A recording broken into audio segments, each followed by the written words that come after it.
obstructive restriction with the band and the sleeve and the Roux-en-Y. It's a blockage. It's just as if someone was choking. And that's not a pleasant image. Whereas the MGB, you eat and you go, I'm feeling full, I think I will stop. And in fact, even more powerfully, just to let you know, in your future, in the days and weeks ahead, if you don't listen to that little message, and you can think of it as Dr. Kular is always with you for the rest of your life going, probably, that might be enough. Go ahead and stop. If you don't stop, then you will have the symptoms that we call dumping. Have you heard about this at all? Yes. Yeah, and so there are two kinds of dumping, and you might have even felt them even before the surgery in your life with a normal stomach. One is you eat a lot of sugar, and you kind of feel energized by that sugar, but then afterwards your sugar dips, and you can get tired, you can get shaky and really fatigued and weak and dizzy. That, it goes along with the MGB to tell you that, for example, if you order an ice cream, imagine a bowl of ice cream. If you have, in my experience for my patients, 1 or 2 bites, good, MGB is happy, you are happy, Kular is happy. But if you have the whole bowl, you're on the floor. you will not be happy. You don't like? Yeah, You have sweating, palpitations. You might call out Kular's name and shake your fist, and you'll say, no.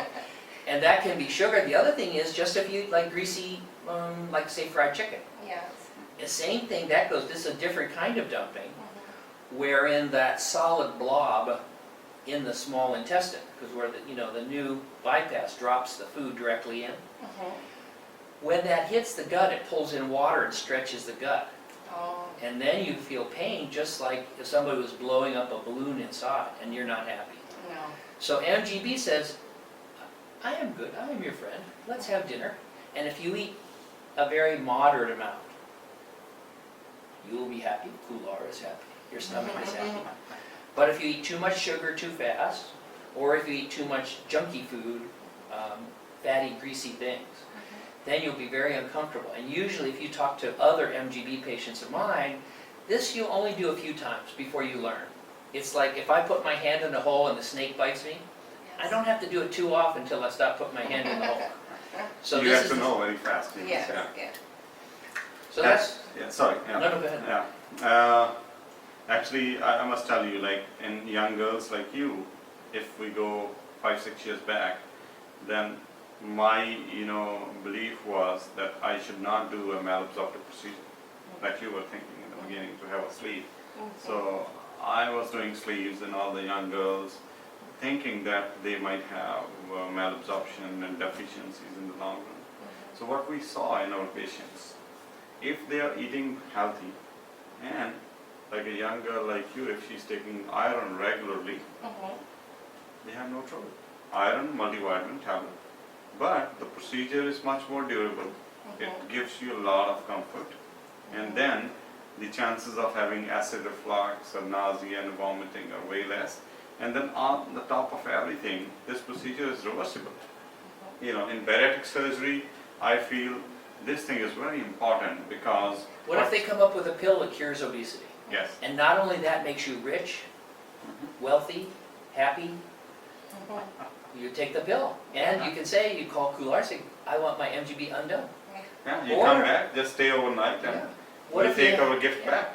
That beauty of MGB, and we have videos online you can watch, a revision or reversal is 20 or 30 minutes.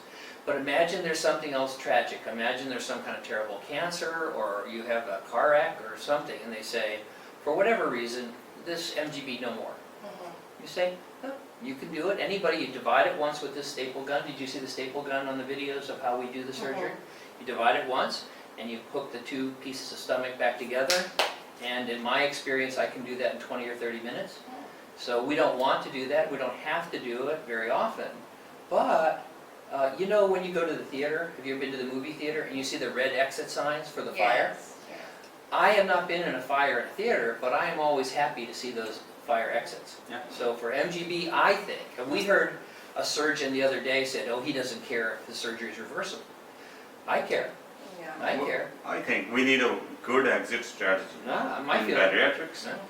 If you say, I'm not comfortable, I want to eat more, you're missing your hamburgers. You want to eat 5 hamburgers, but you can eat only 1. Whatever the reason is. Yeah. If Well, you want let's it suppose back, we've had people you know. who could not stop smoking or drinking alcohol. So I had a young girl that I operated on. She was the daughter of a surgeon in my hospital. And she lost weight. She had had kind of a tough life because of her weight. And once she lost all this weight, she began going out and drinking and smoking cigarettes. So she had perforated ulcer. Oh. So we met with her, her grandfather and I, we all sat with her. He said, look, you have all these wonderful benefits. You're very happy, you're thinner, you're enjoying life, but smoking and drinking together, you have a perforated ulcer, you have to stop. Well, she did not stop. She could not stop, or however you want to put it. So we met with her a second perforated ulcer and we took apart her MGB. Oh. Now, that's a tragic story, but if you have the other kinds of operations, there's not a good exit. If the theater catches fire, which we do not wish, we think it's nice, you can get out. Yeah, it's just like the emergency door of your airplane. Yeah, If exactly. you need that. Yeah. Exit should be there at times if you need it, you know. If you leave the emergency door of your Yeah, airplane, we you wish get we never acquired it. That's right. So, then about the vitamins and iron I have told you, you don't have to smoke, okay? And then about the painkillers, if you take a lot of painkillers every day if you're taking it, it can hurt inside and give you an ulcer. The main thing is that The data from England shows that they're looking at people who take those little baby aspirins. If they take them every day, they found about 5 people out of 100 would have an ulcer or gastritis.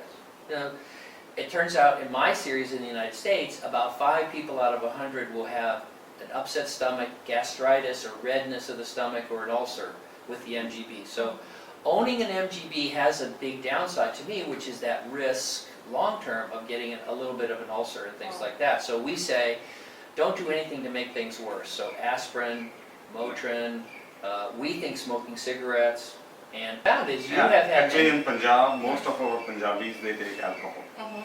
And what we have seen is the incidence of ulcer in Punjab Very is low. very less. except Even- for smokers. Except for smoking. Yeah. Whenever we found an ulcer, it was a smoker. Yeah. So I feel in US actually, anybody who smokes takes alcohol.